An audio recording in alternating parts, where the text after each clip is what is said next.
All right, I've been working on this one for a while now. I'm happy I can finally share it with you. This is everything you need to know to get started with loom beading for absolute beginners. First up, let's talk about supplies. You'll need some scissors to cut your thread. You'll need your loom. This is about $10 at just about any craft store. There are much fancier looms available online, but this is going to be your most economical option. Beading thread is a nylon thread. There's the label in case you need that, but I bought this at Bill Warb Furs. Your beads, mine are always mixed in a package because this is how I distribute them to students so they don't fight over colors. And beading needles. Beading needles are specific to the job because they're very, very thin and they need to be able to fit through the tiny beads. These are size 10 beading needles and these are size 10 beads. Okay, I cut out the width of beads I'm going to do, which is 9 beads wide, and now I'm going to color the design I'm going to use. I do this to plan my path through because as we bead one row at a time. It's not always easy once you end up with complex patterns. It's always best to plan it out first.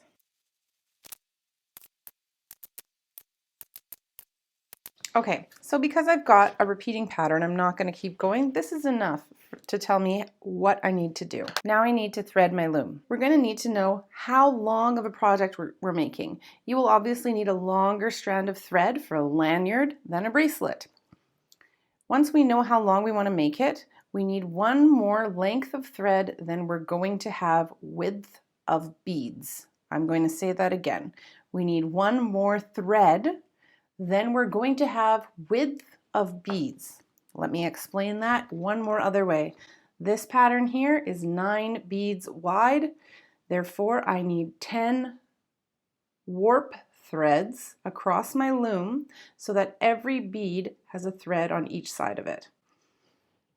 So now I'm going to cut my 10 threads, all the same length, in my case about 30 centimeters or 12 inches.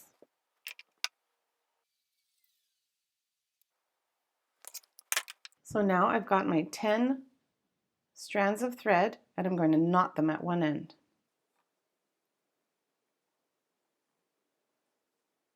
Once I've got that nice knot at one end, I'm going to do the other end, but I want to make sure the tension stays consistent on every thread. So I'm going to pull this end instead of this end so that I know there is a tight tension on every thread as I pull that tight.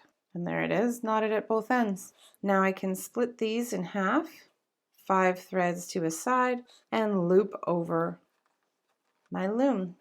I'm going to twist it a little bit to make sure it's nice and tight and tighten up this wing nut here so it doesn't turn back the way it came. Then I'll loop the other side onto the other nail and repeat that process.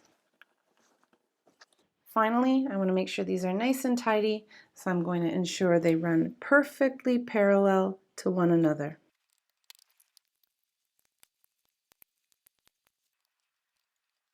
And there you have it. They're all spaced nicely across. Now, just a note, I generally do this step for my students or my workshop participants because it can be a bit finicky and I find participants get frustrated before they've even started.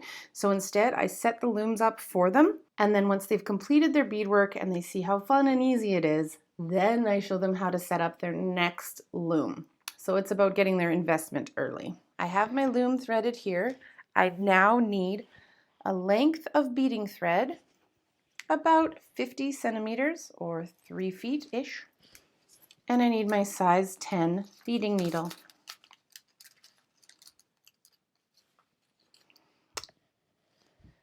Now remember I said beading needles are extremely thin. Unfortunately for you, that means the eye of the needle is also very thin. Here's a few tips to threading the needle. First thing I like to do is hold the thread so close to the end that I can't even see it.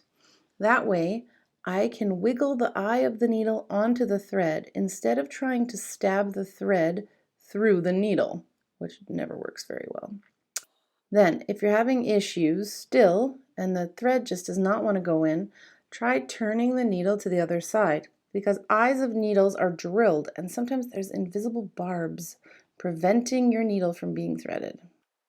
Finally, if you're still having trouble, try the other end of your thread. Thread is wound in a certain direction, and it threads more easily through a needle in that direction. And I think for me, that was my issue. There we go.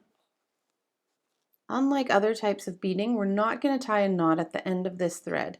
Instead, we're going to string on our very first bead, bottom left here, which is like a turquoise color. I got my one bead on. Now, if I just let it fall all the way down my thread, it's just going to fall off the other end, and we don't want that. So what we will do here is leave a good sized tail, about 10 centimeters or 4 inches, and I'm going to go back through that bead in the same direction I already came. So I've gone up through the bead, I've gone around, and now I'm going back through a second time. That way, this bead will be stuck on the thread, but can still be moved, and I can still change my mind if I need to. Now I can go ahead and add the rest of that row of beads. I'm reading this like a book, left to right, but from bottom to top. I've got the turquoise bead there, so I don't need to worry about that, but I need to put the rest of the beads onto my needle in sequence.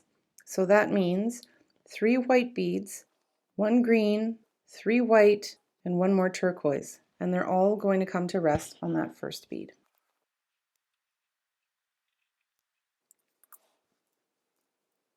I've put those all on in order. I can double check that they match my design, and then place them each into their parking spots on the loom. Now I will tell you, the first maybe 2 rows are the most difficult to get the spacing kind of locked in, and after this it does get easier.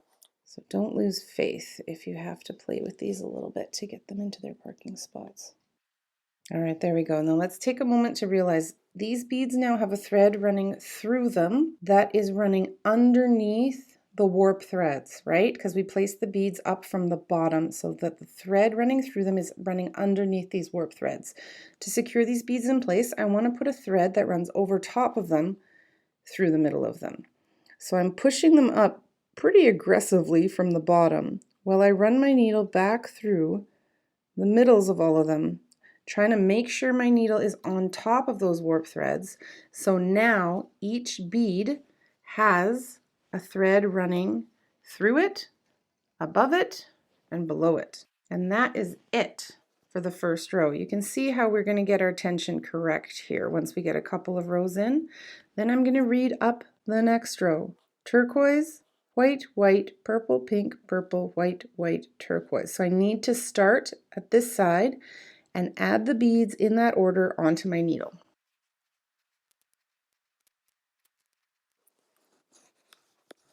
Now that I've got all my beads in the correct order, I need to pass my needle under the loom so that I can push these guys up into their parking spots from below. Once they're all in their correct spots, I push them up from the bottom with my left hand here and run my needle back through the centers of all of them, taking good care to make sure my needle is always on top of those warp threads. And I pull it nice and tight, and you can see I've got my second row. Okay, I'm going to do 2 more and then take a pause.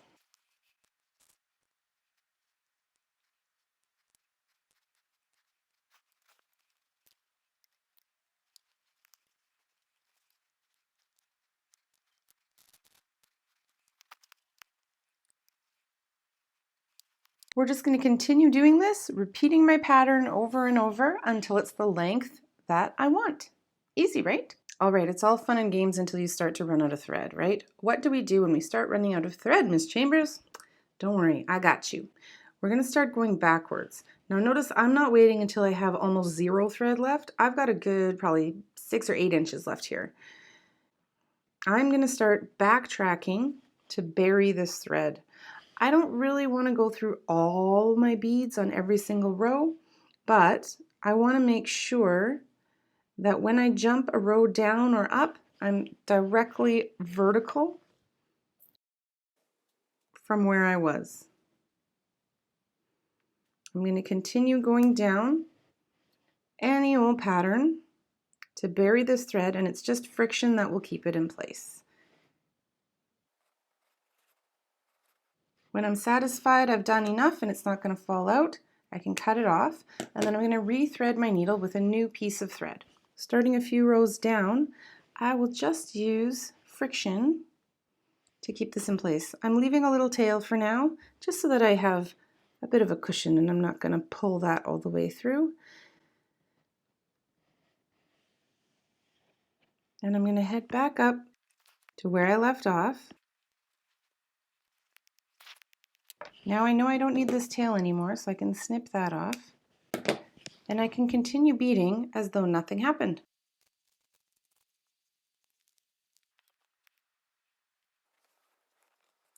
When I feel my project is long enough, I'm ready to be finished, I'm going to bury that thread just like I did when I ran out of thread.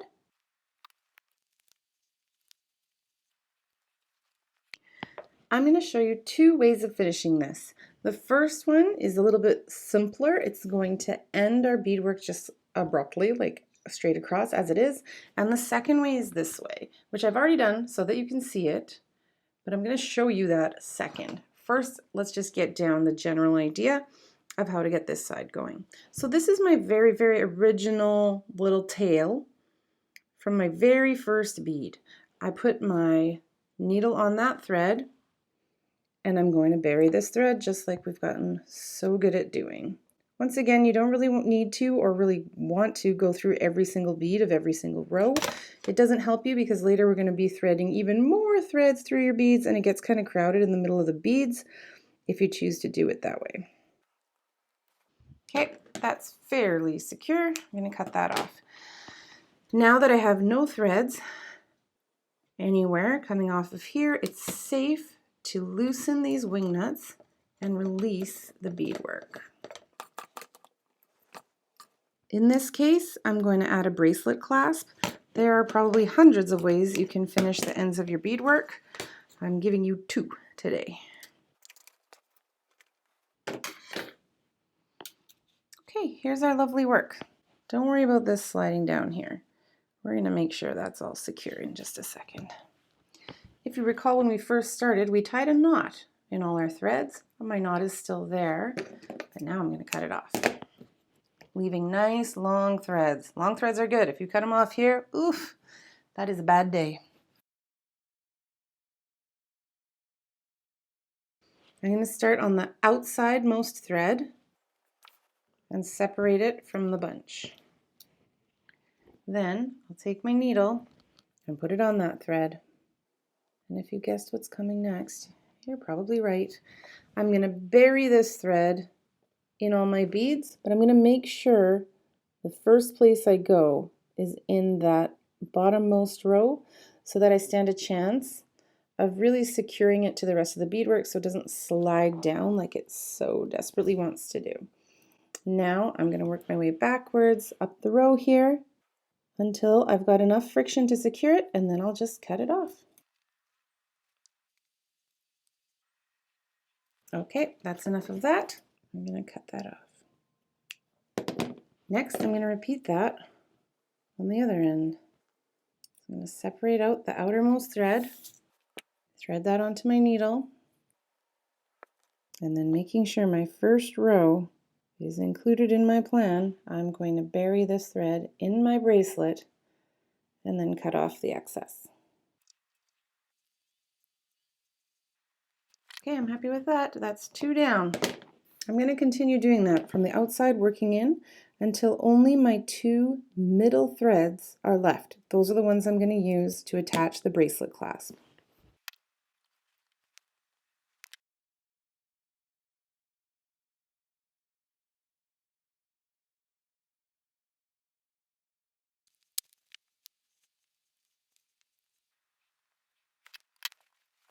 I'm down to two threads here, and I'm going to use those two threads to attach the bracelet clasp, so I'm leaving them there.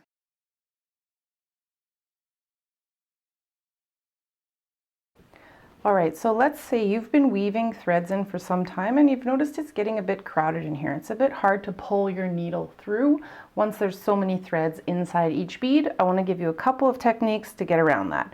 The first one is to head for a side of your work.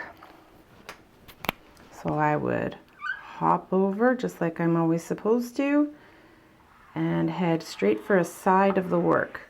The reason for that is now I can use these little loops on the side like my own personal highway to get me out of this congested zone and down to somewhere where there's a bit more real estate for me to tie off my thread in.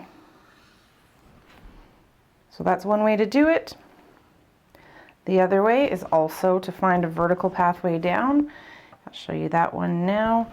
Similar idea. We're going to hop over a couple beads and then we're going to go straight.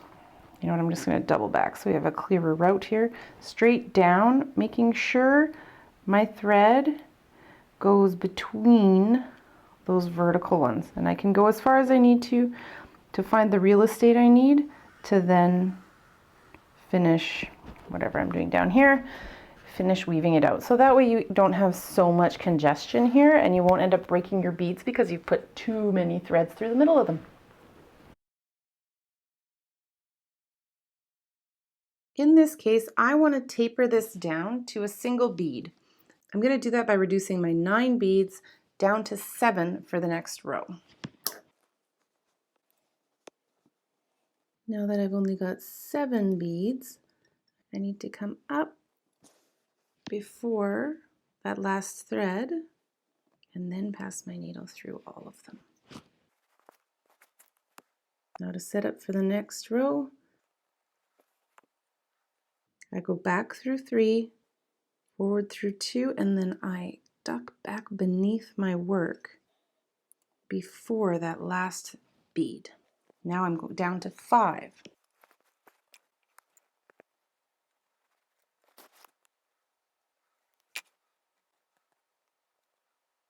Once again, I'm going back through 3, up through 2, and ducking down before I go through that last turquoise bead. And now I'm down to 3 left.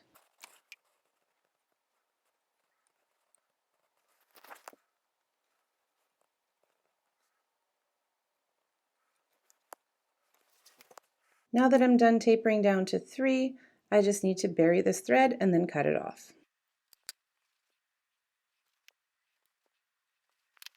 Loosen these wing nuts and release the beadwork.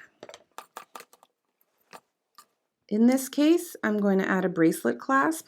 There are probably hundreds of ways you can finish the ends of your beadwork. I'm giving you 2 today.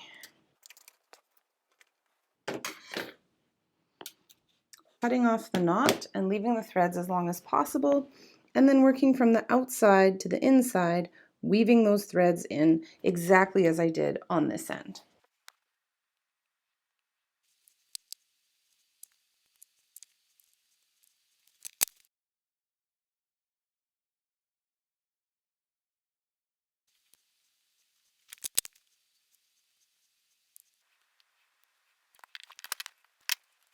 All right, now both ends are done and you just have 2 threads dangling off of each. No matter which way you've chosen to finish your beadwork, the bracelet clasps will go on the same way.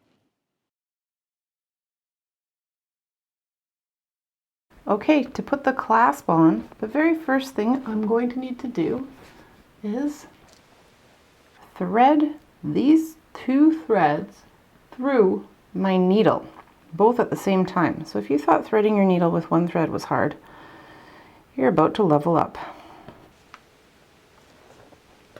Now that my needle's on there, I'm going to put 2 beads plus 1/2 of this little barrel clasp on. I'll show you what that looks like.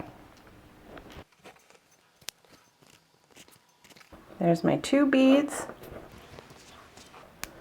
and 1/2 of my clasp going on.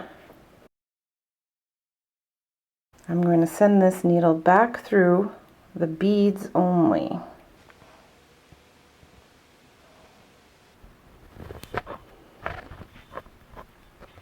And work to snug it up nice and tight. Doesn't that look nice?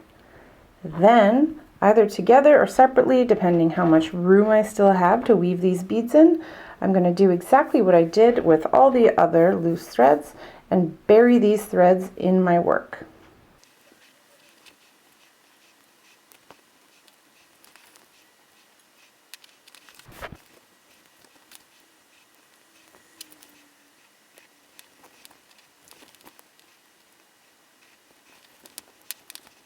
There we are, and once I'm satisfied that that's nice and secure, I can cut that off. And now I will do exactly the same thing to this side.